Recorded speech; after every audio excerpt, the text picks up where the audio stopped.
मित्रांनो, गावी जर तुम्ही बघितलं तर सहसा लोक घड्याळ वापरत नाहीत किंवा वेळेनुसार कामं करत नाहीत. कारण त्यांना एका ठराविक वेळेत कुठे जायचं नसतं, की बाबा 9 वाजता कुठेतरी जायचं. आता ज्याला 9 वाजताच कुठेतरी जायचंय, तो वारंवार घड्याळ बघणार, की 9 वाजलेत का, 9 वाजलेत का?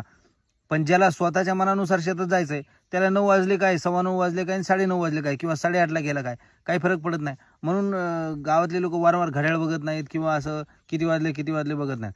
पण शहरात कसं आहे, की तुम्हाला 9 वाजता जायचं असलं तर तुम्ही 8 वाजल्यापासूनच घड्याळ बघायला सुरुवात करता. कारण तुम्हाला ट्रेन पकडायची असते, बस, टॅक्सी काहीतरी पकडायचं असतं, उशीर होऊ नये म्हणून वेळेत जायचं असतं, ट्रॅफिक असते, इतर अनेक समस्या असतात. शहरात जो घड्याळाच्या काठावर नाचण्याचा कार्यक्रम आहे, तो गावी सहसा होत नाही. कारण गावी आपलं दिरंगाईने कार्यक्रम असतो किंवा तो स्वतःच्या शेतात जायचं असतं, त्यामुळे 8ला गेलं काय, 8:15ला गेलं काय किंवा 7:45ला गेलं काय, काही फरक पडत नाही. त्यामुळे कोणी घड्याळ वारंवार बघत नाही आणि त्यांच्या वेळेत ते काम करत असतं आणि स्लो